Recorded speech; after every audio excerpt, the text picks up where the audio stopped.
This is gonna be a quick, non-scripted, not even a review, more like a first impression since I've only seen the first episode and many clips from the others since I do not have the streaming service that this show is based on. And one of the important things to note about this show is yes, you can only get it through the DC Universe streaming. I don't know if it's a service. I'm behind with the times. I'm a fucking, like the cool Redditors say, late boomer. So one of the good things about this show is that it doesn't have to dive too deep into the premise, so I won't go too deep either into it. Harley Quinn is, a domestically abused clown, and she says fuck it eventually, and has the goal to get into the Legion of Doom, which is a group of supervillains where her ex-boyfriend is a part of. And she has to get a gang of unrespected people to rise up. And the gang subsequently is also unrespected in the comic book industry, so that's a little funny meta gag. One of the best parts about this show is that it relies that the audience knows what it's talking about, which in some ways would be bad, but we've seen shit like this, so it's the DC streaming app. They know their audience, and they know their audience already knows this. This allows it to not only be very clever with its comic book source material, but also do this thing I like to call avoiding first episode itis. Several shows have been praised and praised over the years, have terrible first episodes, sometimes even first seasons. Bojack Horseman is a very extreme example, let's be real. Bojack Horseman, I couldn't get into it because its first episodes, its first impressions, they were just some of the most miserable things I've ever sat through. And then again, I don't really care enough to get through the future episodes because I don't want to be depressed, and that's what people keep incentivizing me to do with Bojack. Oh, watch Bojack. You'll be depressed because it's that well written. No thanks. No, so this show, instead of just setting up the bland tropes to subvert laters, which is where a lot of good shows fumble, because that's how you have to bring the audience in with a semi-cliche premise so you can explain everything, but then play with their expectations later on in the series. What this show does is a lot smarter because once again it relies that the audience actually knows what the fuck it's talking about before even going into the show. So instead of having a stupid origin story we've seen a billion times and just talking about showing the life, the inciting incident for the series conflict is something more unique, something that not only hasn't been seen before, very often at least, but it's something that most fans of the character Harley Quinn would love to see. The whole One of the biggest things to enjoy about her character is just to see, come on, when are you gonna when are you gonna realize that fucking clown, that literal clown's a fucking scumbag and is horrible for you? And even Batman in the show, who she constantly fights, basically tells her that he's a scumbag, stop following him. And that's the inciting incident. That's the first episode, which makes it a much better first episode than most that I've seen. That first episode has a lot going on. It has a lot of character growth for the main character, and that's one of the stronger points of starting kind of in the middle of a story, because we already know a lot of the boring stuff, the character setup for most of these characters, but not all of them. I'm not a super big DC geek, I just mostly know what I know from the DC animated universe. And that is definitely something more entertaining to see characters who've already changed, and they're gonna change some more. I don't know, I just feel like, hey, we're actually watching adults who have went through growth in the past instead of, you know, essentially immature kids in an adult's body. And speaking of characters, let's go over them. Harley Quinn, her actress is kind of bland given who she is. I'm sorry, But it eventually grows on me because despite this technically being a comedy, she's a more serious character. And for people who are worried that she was going to be taken too much as a joke, especially since this is a comedy, this honestly is one of the best interpretations of her backstory, her dynamic with the Joker and Batman and Poison Ivy. It all really works, and it's done with a lot of detail while still keeping it, enjoyable and not just fucking depressing. Poisson Ivy, or whatever Francais shit would call her. I don't fucking know. She's kind of the voice of reason, but she's also really overpowered, which is once again quite accurate. And she's also that the overpoweredness means she doesn't get involved with plots too much, which is a good decision. Speaking of overpowered being accurate to the comics, some people were worried Harley Quinn would be overpowered since, yes, this has a feminist message, but I will get into that at some point.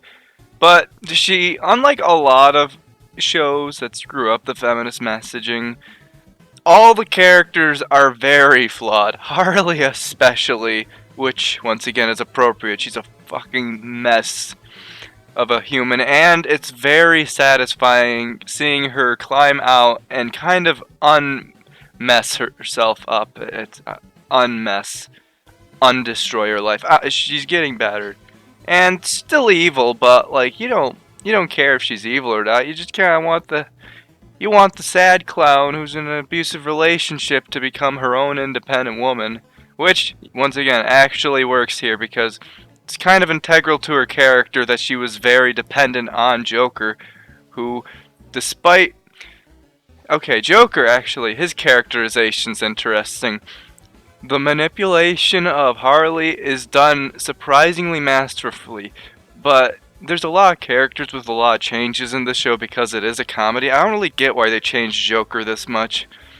The big issue is that they made him go from a happy clown to someone who's like pissed off all the time. Now, being pissed at Harley, that's a part of his character, but this guy's just fucking angry like non-stop. It feels like he gets like mad when people just don't get his jokes, which I mean that's a little in character, but he just gets mad when everyone disagrees. He's always mad, and why would I think a comedy would really benefit from him having dark humor?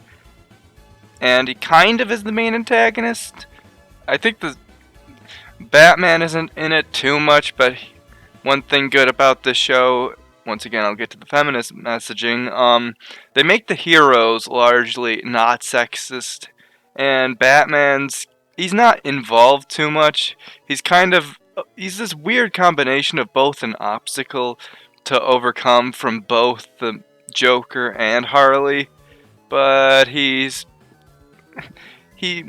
already said this, but he's morally right, and Harley would benefit from his advice most of the time, including the gaymance between Joker and Batman. That's an always prevalent theme in both of their characters that kind of make their rivalry work in the first place.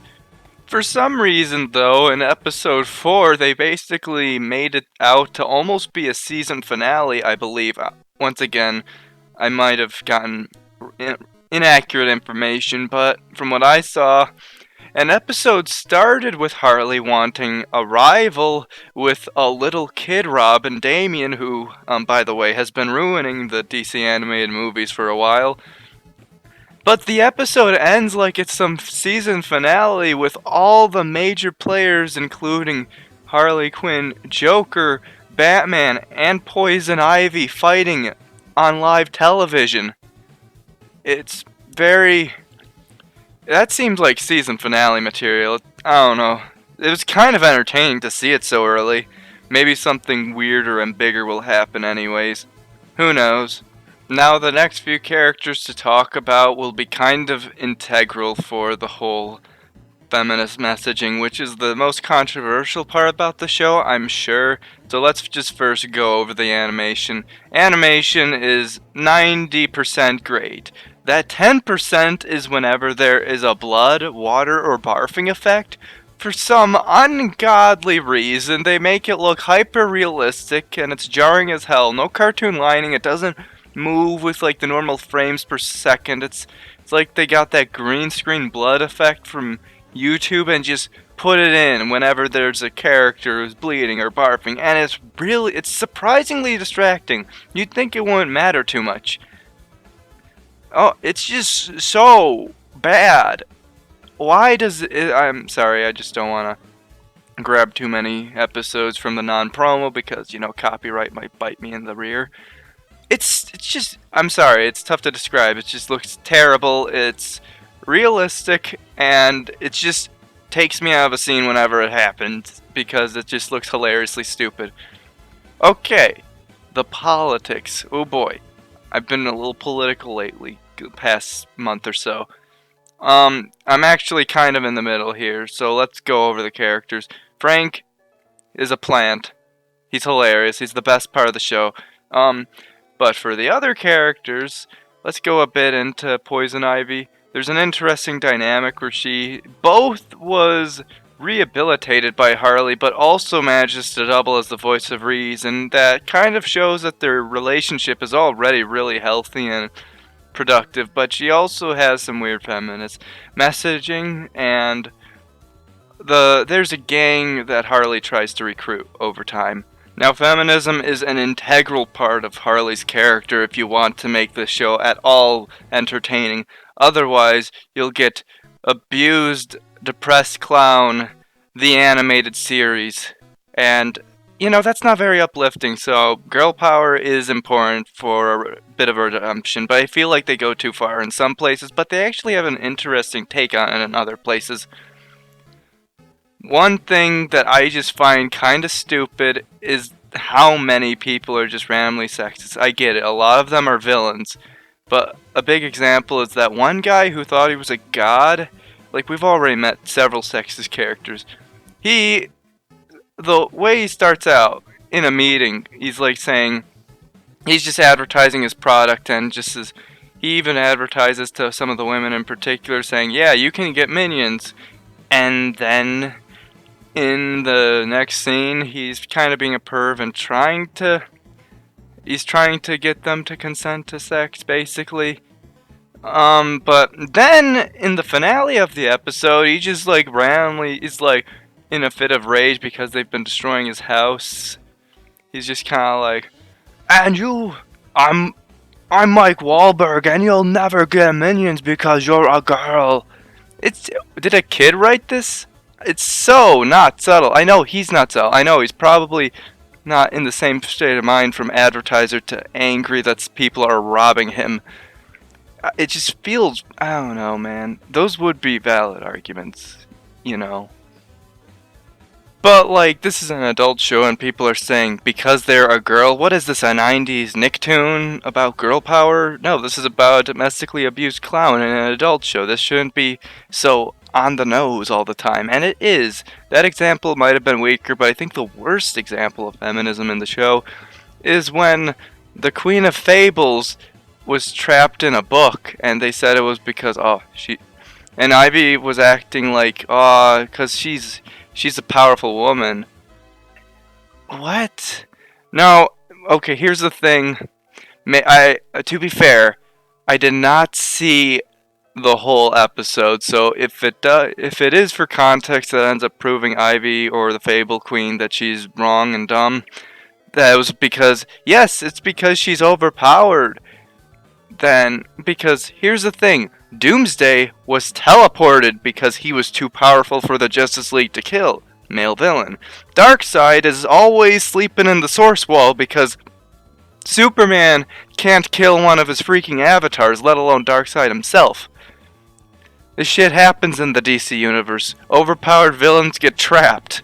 I'm not sure if I'd call it strawmanning. I forget what argument this is, but it's not exactly fair to go grab this obscure villain to make a point that's female, but ignore all the much more famous male examples, like Darkseid and Doomsday, who had very, very similar fates happen to them. I mean, I think Doomsday and Darkseid are boys, kind of? I don't know, whatever. So that's some of the bad, but there's actually some good involved with feminist messaging in the show. Once again, girl power is kind of important for a show about someone who's domestically abused from a terrible, terrible boyfriend. It's more fun and redemptive to see them act actually, instead of it just ending sad, even if it probably will, because let's face it, the Joker always wins. At least she's improving herself.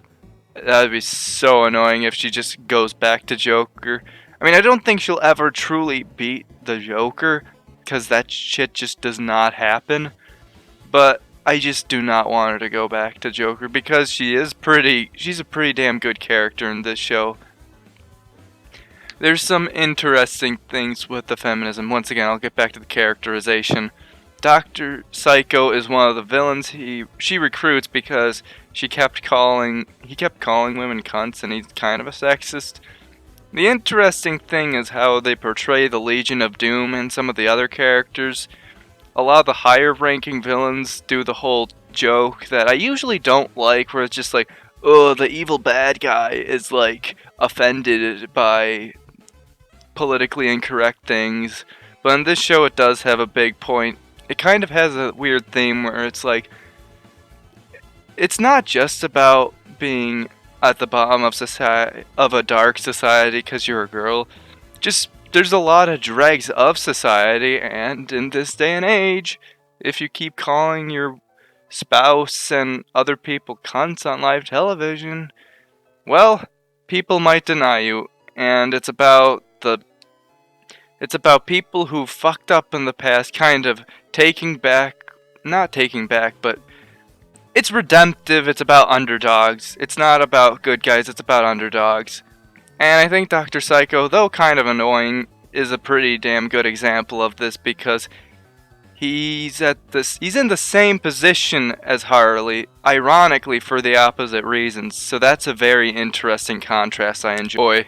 I haven't seen enough to judge the Shark Boy. Clayface is kind of fun and interesting because they take the actor aspect of his character, which was small initially, and just make it his whole character.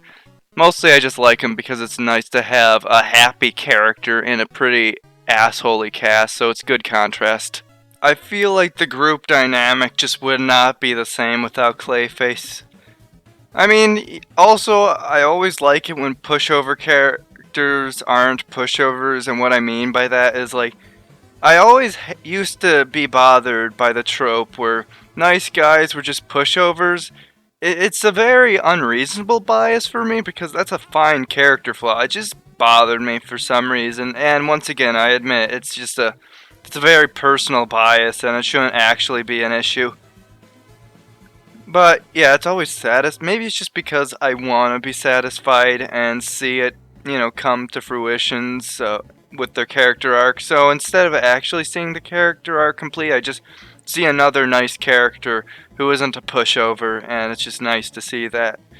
And it's stupid brain psychology, stupid gooey stuff.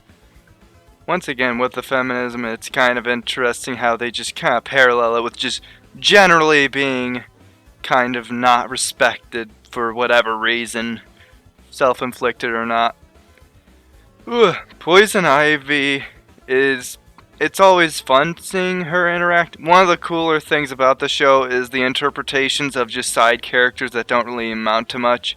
Scarecrow being this low-key, really understated British guy is pretty entertaining. I just like Bane. I wish he wasn't easily bullied. Once again, my bias towards the pushover archetype is showing again. Once again, I really shouldn't dislike that. Oh yeah, this is a comedy. I forgot to mention, jokes. They're mostly good. There are some times where they get annoying with one too many sex jokes or just one too many F-bombs. Whatever.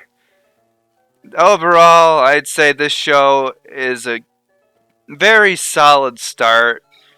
If you have DC Universe, I recommend this. I wouldn't say to get DC Universe just for this show from what I've seen, though it's always a lot more impressive to see a show do good at the very beginning. So this either means one of two things. One, it's gonna get much, much worse later, or 2. This is gonna become one of the best shows ever by the end of its run.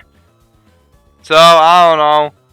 Hopefully they just don't be too stupid with too much of the feminism like the Queen of Fables.